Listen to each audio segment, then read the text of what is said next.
Jangan lupa like, komen, dan subscribe channel YouTube TVRI Bengkulu dan nyalakan lonceng notifikasinya. Balik lagi di Opini Obrolan pagi ini. Pemirsa, masih dengan tema yang sama, yaitu tentang zakat dan peruntukannya. Dan masih bersama dengan Bapak Hafiz Gunawan.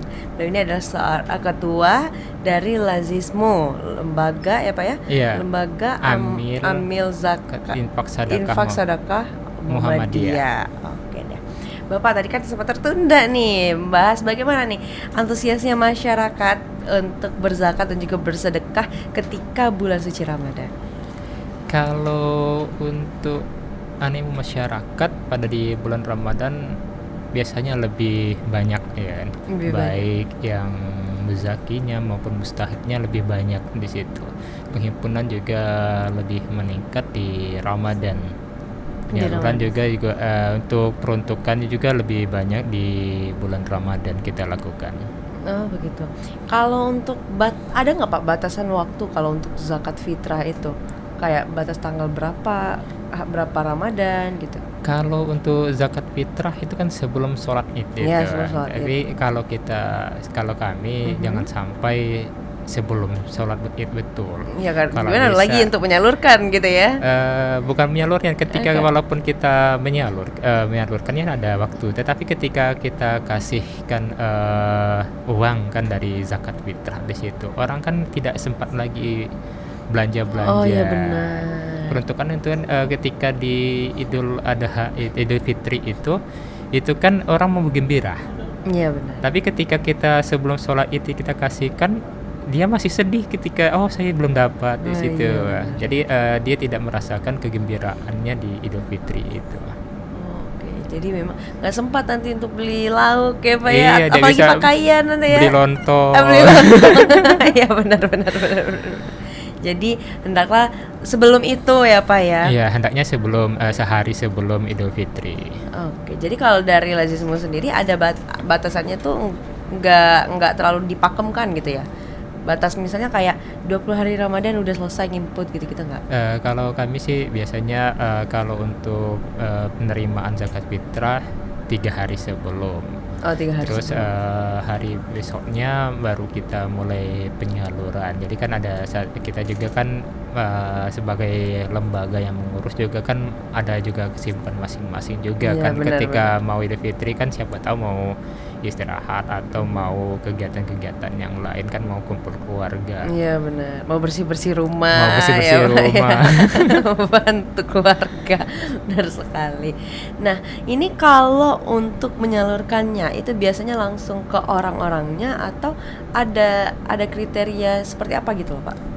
Kalau untuk penyaluran kita langsung ke masyarakat langsung kan, kita langsung ke namanya mustahik kan, di situ yang berhak menerima, sehingga kita juga butuh dokumentasi untuk penyaluran.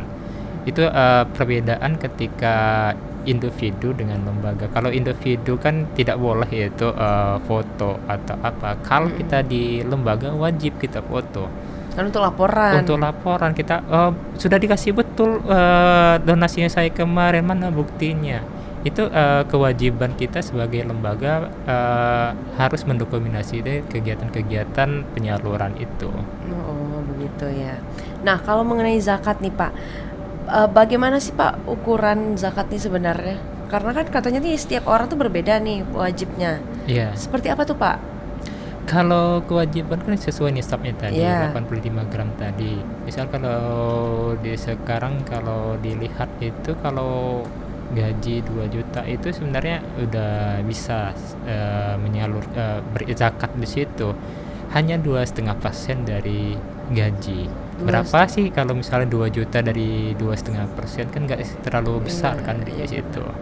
Oh jadi 2,5% dari gaji itu untuk mal ya? Untuk zakat malnya. Kalau fitrah Pak?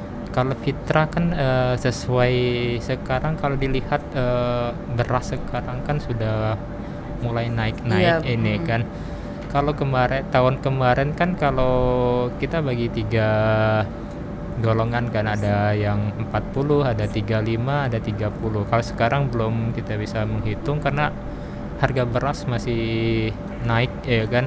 Jadi kita bisa belum mematokkan apakah tahun ini sama dengan hitungan tahun kemarin atau tidak.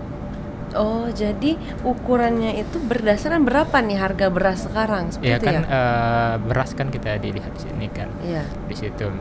Mungkin bisa saja tahun ini naik ya kan. Perakirannya berapa Pak? Udah ada belum? Kalau perkiraan mungkin kalau untuk itu, kalau tahun kemarin 35, 30, 25 ada ini seperti itu, mungkin kita lebih mungkin sekitar 40 mungkin ya. 40, 35, 30, 45 mungkin sekitar 45. Naik 5.000 Naik jadi ya. 5.000 lah di situ. Karena memang sekarang tuh bahan-bahan udah naik semua ya Pak ya. Iya, Banyak. pasca Pilpres di sini Meningkat semuanya. meningkat semuanya. Tapi ya namanya untuk bersedekah ya Pak ya, jangan Iya. dihitung-hitung ya Pak Iya, ya. jangan dihitung. Karena itu adalah tabungan tentunya. Tabungan Iya, untuk ini kan kita. setahun sekali kan. Untuk zakat fitrah kan setahun sekali. Berapa sih? 45 itu enggak terlalu besar sih. Nah, hitungannya. harapannya tidak terlalu memberatkan gitu ya Iya. Pak ya. Oke, berarti kalau disalurkan itu Pak ke masyarakat, tim Bapak nih, lembaga Bapak ini langsung gitu ya Pak ya, langsung ke rumah-rumah mengantarkan, bukan mereka yang mengambil datang ke lokasi gitu atau seperti apa? Bisa kita ngantar langsung, bisa kita membuat event ya kan. Kita event, kita kumpulkan mustahik untuk kegiatan-kegiatan kita. Makanya kita lihat dulu apa sih yang kita salurkan. Misalnya kantor kami kan di Panorama. Iya. Ketika kita mengeluarkan zakat untuk program, kita ambil misalnya kan 100.000 misalnya. Iya. Rumahnya di misalnya agak jauh dari tempat di sini. Berapa sih ongkosnya kalau masih di situ ya itu. Tapi kalau misalnya cuman kita nyerahkan paket 50.000, nggak sebanding takutnya. Makanya sesuaikan di situ. Kadang kita salurkan langsung, kita datangkan ke mustahiknya, kadang kita buat event. Oke, jadi kadang datang langsung, kadang buat event. Event-eventnya biasanya seperti apa Pak? Ya kadang kita kumpulin aja pembagian distribusi paket Ramadan di situ. Kita Oh. kumpulkan mustahik sekitar 30, 40. Jangan terlalu banyak betul, nanti kan Kelabakan nanti tangannya ya. kelabakan. Benar. Oke, jadi sesuai jumlah yang bisa ditampung seperti itu ya Pak ya? Iya, Oke. Nah, itu kalau yang disalurkan itu berupa apa Pak? Berupa uang kah biasanya atau berupa sembako? Kalau kita lebih ke paket kadang itu, kalau untuk penyaluran program-program seperti itu. Apalagi di Ramadan kita paket. Rata-rata kalau kita nyerahkan ya 100.000 lebih lah nominalnya. Jadi dia seperti itu ya Pak ya. Iya.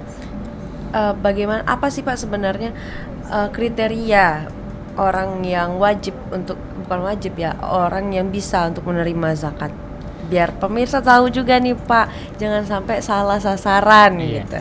Kalau zakat fitrah Zakat itu fitrah. untuk fakir dan miskin, dua itu peruntukannya. Kalau zakat mal banyak yang berhak menerima zakat. Itu ada 8 asnaf yang berhak menerima. Ya kan, fakir, miskin, gorim, amil. Itu ada 8 yang berhak yang menerima. Yang mana nanti kan yang dari 8 tadi, kalau misalnya itu tadi yang diperuntukkan sesuai dengan 6 pilar dari kegiatan kita tadi. Seperti misalnya fisabilillah ini siapa yang menerimanya? Kan Iya. orang yang menuntut ilmu. Misalnya tadi kan bisa pelajar, bisa mahasiswa. Terus misalnya hal-hal yang lain yang kita peruntukkan, misalnya gorim itu siapa yang itu, maksudnya dilihat disesuaikan kriteria yang kita, oh ini sudah masuk atau belum, oh ini belum, ini fisabilillah ini siapa, amil ini siapa ya. Makanya kami juga dari lembaga ini kan termasuk amil. Terkadang itu kan orang itu kan kamu berhak tidak, kami berhak menerima, kami termasuk dari sesuai dengan 8 asnaf yang berhak menerima itu. Tapi kami bukan untuk pribadi juga, kebutuhan amil itu banyak. untuk masalah administrasi. Oh, iya, benar. Ya kan, ya misalnya Lazismu ini kan butuh beli kertas, butuh juga operasionalnya untuk lagi. operasional. Misalnya kita lagi misalnya terjun misalnya ke mengantar distribusi, di situ minyak mau Oh, iya, diisi. benar. Itu peruntukan kalau untuk amil. Terkadang kita Salah salah persepsi salah kan, persepsi. wah kamu sudah punya ini, sudah punya itu, kok bisa menerima? Ya minyaknya kan mau diisi terkadang Iya, itu. benar-benar. Kantor juga ya mau beli kertas, Tinta dan lain-lain. tinta yang ya. lain-lain, terus listrik mau dibayar kan, peruntukan di situ bukan untuk kekayaan. Terkadang orang kan untuk kekayaan, makanya ada lembaga terkadang itu kan dipertanyakan. Oke, baik Bapak. Nanti kita lanjut lagi ya Bapak ya. Baik. Sekarang kita jeda sebentar. Untuk pemirsa jangan kemana-mana, tetaplah bersama kami di Opini Obrolan Pagi ini.